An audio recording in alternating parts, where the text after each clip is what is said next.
A very good morning, wonderful people. This is a Farmers Media where we connect, learn, and grow.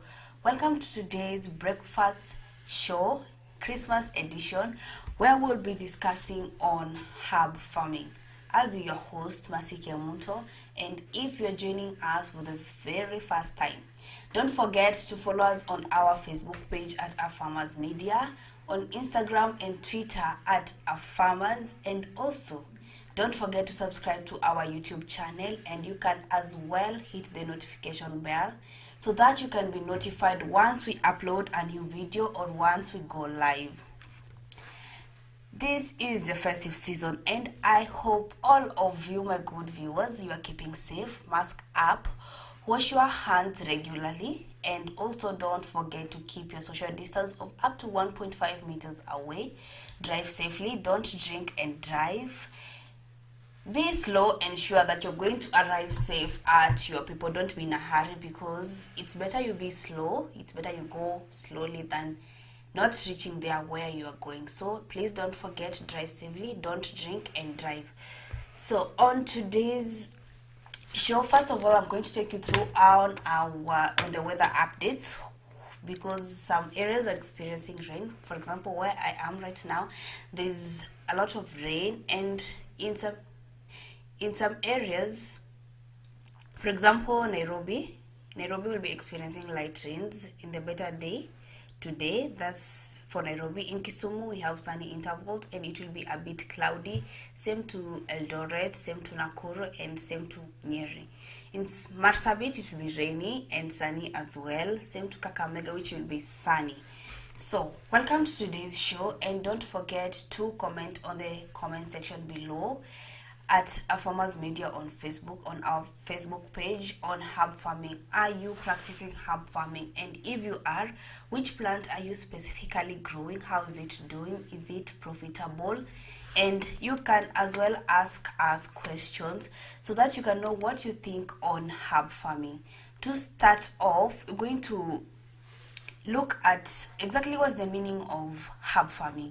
What is this herb farming? For example, if I'm to explain to you what herb farming is a practice of farming.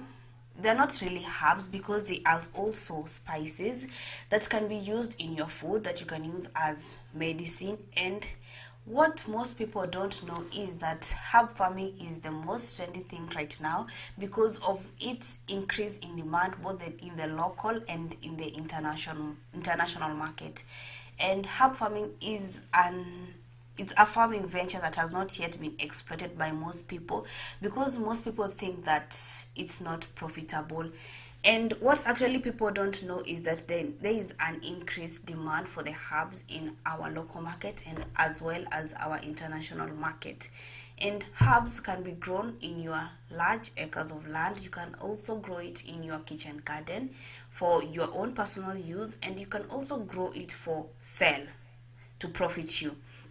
Today, some of the herbs that we're going to be looking at, we have coriander, we have also thyme, which we will discuss later on in the show. We'll be also having our fun fact section before the show ends, and I'll be having a question of the day later on in the show.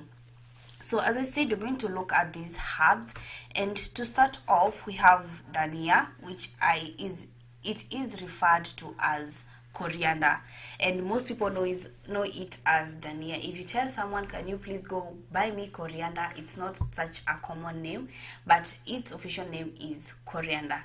So for dania, it's one of the most profitable herb that you can grow in your farm, and it is used, it's common, like most homesteads in Kenya actually use it, because people think that you can't make your meat stew, you can't make your fish stew, your chicken stew without the use of dania, because of its sweet aroma, therefore making it a very, very common herb that is used in the homesteads in Kenya. And it adds flavor to your food.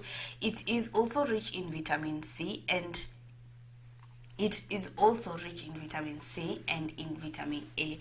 The fact that it is being used in most homesteads, and the fact that people believe that you cannot cook your food, you cannot make your stew without the use of dania. That's why I'm saying that it is one of the most profitable herb that you can grow on your farm because of its demand. It's used on a daily use on each homestead. It is actually easy to store, as you don't require a lot of effort while storing it. Like after you bought it, it doesn't require a lot of effort before you store it. So before we look more onto this dania, I want us to understand first, how do you grow it, how do you make sure that you get good yields? Because most farmers say that once I grow my dania, I've grown it, but I don't get the yields that I was expecting, or it is not profiting much as I thought it should. So these are some of the reasons that you should consider, or some of the factors that you should consider before planting your dania. First of all is that a dania seed, it should be planted, or the seed that you're going to plant in your soil, it should be at least 2 years old or younger. Don't plant a seed that has stayed too long, because it's not going to give you a very good quality of dania.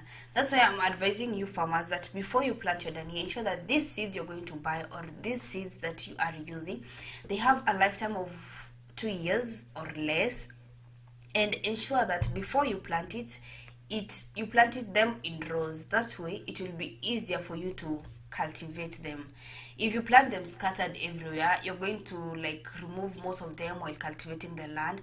That's why you have to plant them in rows. You just like put some portions in each row that you're planting. That way it's going to make your work for cultivation a bit easier. And ensure that you have deep, you create an hole, you plant it between 0.6 to 1.2 centimeters deep. That's their root should be at least 0.6 to 1.2 centimeters. This way, once for example it rains, it won't be carried away, or it won't be removed by anything. That's why I'm advising you to, as you plant it, ensure that it is 0.6 to 1.2 centimeter. Danias can grow to a height of 20 to 50 centimeters. You can, it's not specifically a must you remove it as a whole. That's if it's for personal use. It's not a must that you remove it as a whole, but you can still cut the leaves you use, then later on you can remove them as a whole when they have grown a bit long enough. And depending on the variety you're growing, coriander seed, it can be, you can like remove it, you can, let me say, divide it into two, because each seed can consist of two tiny seeds that you can split them and you grow them. Don't plant it as it is. Some seeds they can be splitted. Therefore, this is going to increase the rate of germination fast, and they're going to grow fast because it's not that bulky. And you can sow and plant the seed at the same time. All you have to do, as I said before, is you sprinkle them in rows and wait for them to germinate. And don't forget, dania is the most profitable crop that you can grow in Kenya, but your profitability depends, or it is determined by your budgeting. But before you plant, you must ensure the cost that you're going to incur, and also the things that you need to grow, the period of growing and harvesting. There's some of the things that you need. For example, if you're not experiencing much rain, you need to irrigate it. But dania does well in a dry area, not really wet soil, but it does well in not dry, but in, let me say, long soil. It works quite well in long soil. That's why I'm saying that you have to consider some factors before planting your dania.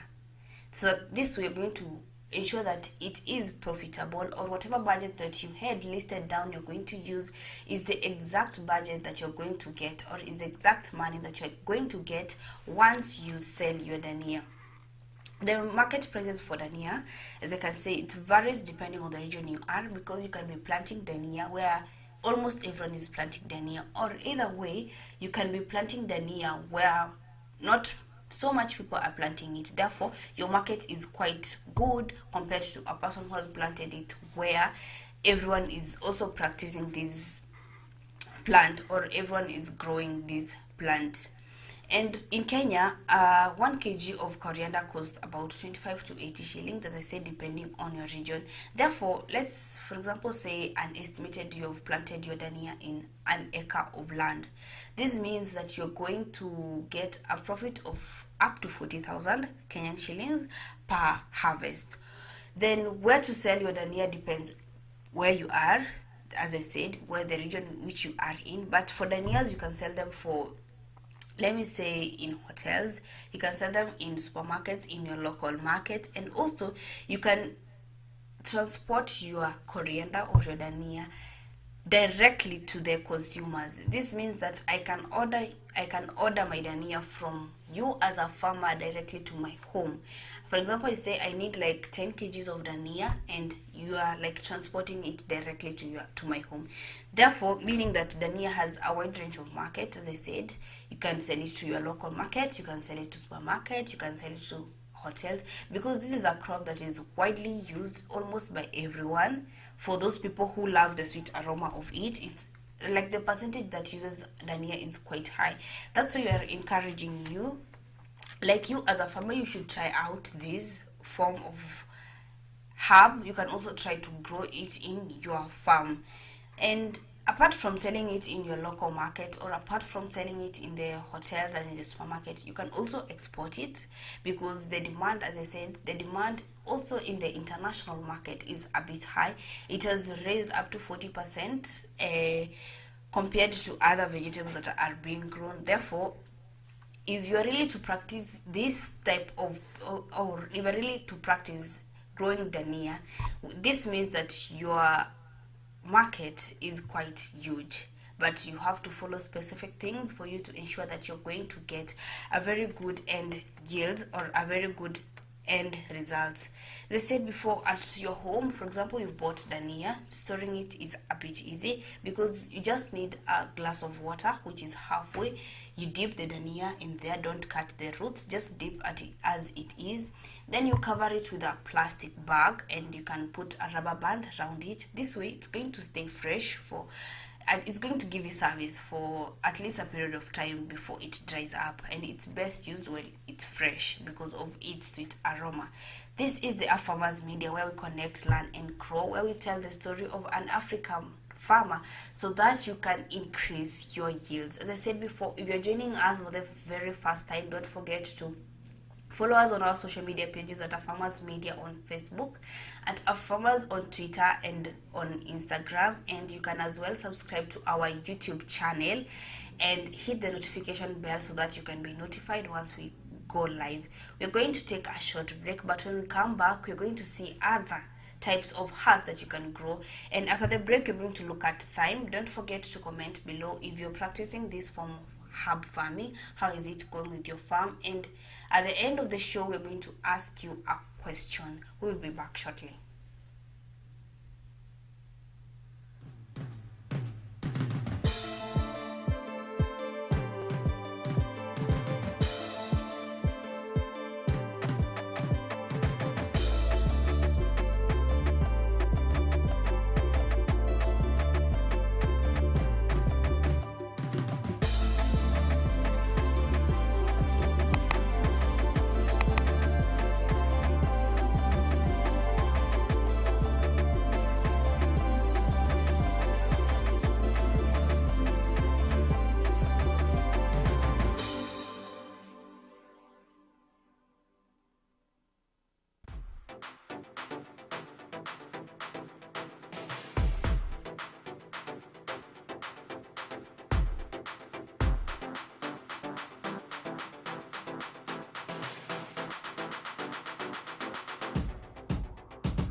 Welcome back to our Farmers Media, where we connect, learn, and grow together. This is the Breakfast Show with me, Masike Munto. Don't forget to comment on our comment section below at our Farmers Media. Let me hear your question. Let me hear your voice on what you think about the show and on what you think on herb farming. Are you practicing it? Is it profitable? How are you doing it? And you might be encouraging a farmer out there to practice this, because it might be a form of motivation. So don't forget to comment on our comment section down below.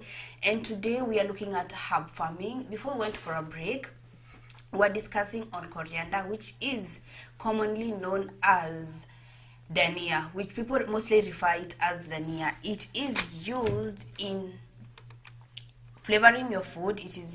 It has a very sweet aroma that is used in almost every Kenyan homestead to flavor your food, to flavor your stews.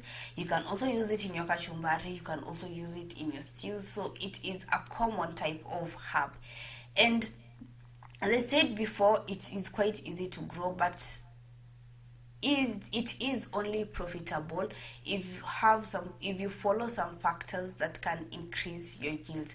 That is, ensure that you budget it down. What are you going to use? What are the costs of growing it? And at the end of it all, if you follow each and every procedure correctly, you're going to get a better yield at the end of your harvest. So on today's episode of herb farming, we're also going to look at thyme. It's also known as thyme. People know it's at thyme. It's not that common, but it's also a common type of herb that can be used dry or fresh, depending on what you prefer most. And it is best cultivated in a hot, sunny location with well-drained soil. It is generally planted, and during the dry season does not require a lot of water. It is easy to grow. Not so many people have ventured into this form of planting thyme, but it's easy. It is quite easy to plant it. It's actually sold either fresh or dry, but the fresh form of it is more flavorful compared to the dry one. But for the fresh one, it dries easily, but people prefer drying it for it to stay for a longer period of time. As you can see on the image above, you can also put it in your tea. It has a very sweet scent that you can be used to put it in your tea. And a spring or a single band of this plant composed of woody stem, which is paired of flowers and clusters, and these leaves are spaced between 50 to 25 millimeters, as you can see in the picture. I know not so many people know this form of plant, but it is quite a good herb with medical advantages. It can be used in medical. For example, many people know it as a plant that is used to reduce blood pressure and also acne. If you have acne, it's a good plant you can use to lessen acne in your face. And depending on how it is used in a dish, the whole spring of it can be used, or the leaves removed from the stem, and you discard, for example, the stems, and you put just the leaves in your dish.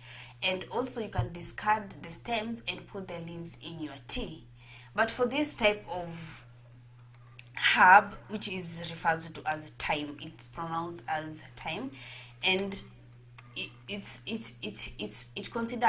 has a lot of flavor on the dried one.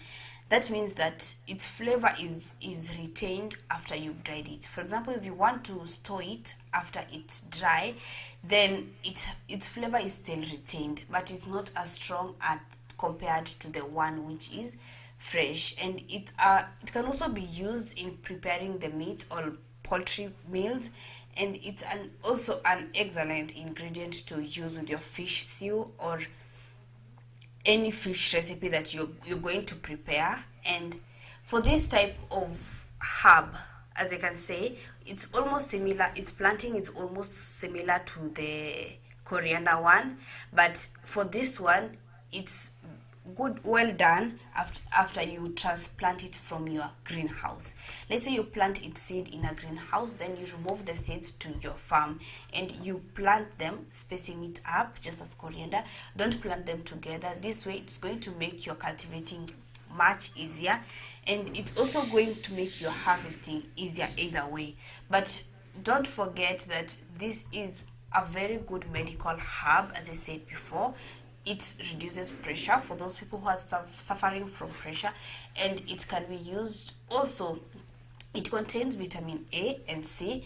As I said, as you can see, it's a good herb for medical purposes. It's not a must you go to the hospital. If you're feeling some flu, you can use this in your tea, and it lessens your sore throat. This is by putting it in your coffee. Just take some leaves and put them in your coffee. Therefore, it's going to lessen your sore throat. And the final herb that you're going to look at today, we have the dill. Is an annual herb whose seeds are used as a spice for flavoring food. And for this herb, it's not that common, but it's only safe if it's taken by mouth. For this one, don't forget you confuse thyme and dill. For dill, if you try to apply it on your skin, it's going to cause a skin irritation, and it's only safe if it is taken by mouth. It's packed with micronutrients that provide healthy benefits. For example, we have vitamin A, which helps to maintain a healthy vision, your skin also, and immune and functional growth, and also the reproductive health. It also contains vitamin C, which is an important antioxidant that helps your body resist infections, and also has a good source of fiber, calcium, and iron. We have, for dill, it's divided into two. We have a dill weed and a dill seed. For this, a dill weed, it provides a light, fresh, leafy flavor, and for the dill seed, which you plant, it does not occur as a weed. When you plant it, it's more strong in its sense, and for it, it looks more organized while harvesting it compared to the dill, which has grown as a weed. As I said, it is used as a culinary spice, and we are going to look on how to plant a dill plant and how to harvest it. Just like most of the herbs, a dill plant can be grown pretty much everywhere because it can withstand both heat and cool weather conditions, but it's best grown in where it's not, let me say, a favorable climate. It's one which is not too hot or which is not too cold, and they can be planted closer together in partial shades. And for these ones, just like the dania, you have to plant them in order to make your harvesting and your cultivation easier. You don't just scatter them everywhere, because let me say, for example, you've scattered the seeds everywhere, or you've grown them in a greenhouse and you want to transplant them to your farm. You have to plant them in an organized way. This way, it makes its irrigating quite easier, its cultivation, and also its harvesting or the weeding part of the planting season. And dill can also do well in a greenhouse as long as you provide a container which is large enough to contain its roots, because for a dill plant, its roots are quite long.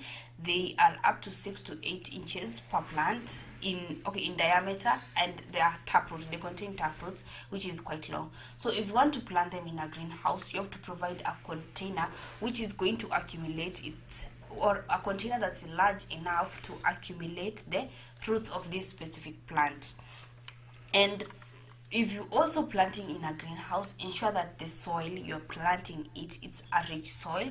Take your soil for testing, find out the pH level in your soil. This way it's going to make it easier for you to decide to plant a crop in your farm, or either way in your greenhouse. And for this plant, I wouldn't advise transplanting, because once it grows beyond the seedling stage, for example, if you forget to go and transplant it from your greenhouse, then once you remove the plant from your greenhouse and this plant has already gone past the seedling stage, or the roots have already grown to maturity, then it's going to make it hard for you to transplant it from your greenhouse to your farm. Therefore, you have to be very keen that once you plant this type of crop, you have to ensure that at a specific time I'm going to remove them and take them to the farm before their roots have matured. Don't forget and leave it before to grow to maturity before you've removed it to your farm. And it's quite easy to grow, as I said, and it takes a minimal attention once you've transplanted it to your farm, and it does not need too much water. As I said, it does well in a relatively fair climate and does not require a lot of water, and it seems to do better on the dry side compared to a more wet or cool place. And we have some fun facts about dill. Previously, as I can say before, in the ancient times, a dill plant, actually, if you don't know, this is the fun fact of today, and I'm sure not so many people know this.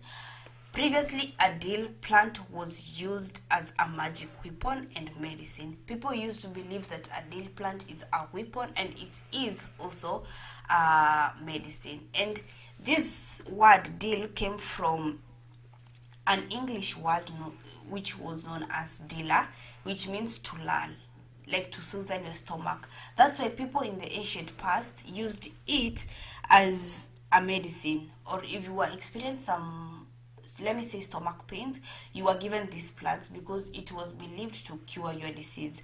And also another also belief that people believed in the past is that this plant will also be used as a to defend you against witchcraft or enchantment. It's just a belief. I don't know if it's true, so don't go and try it out. It's just a belief.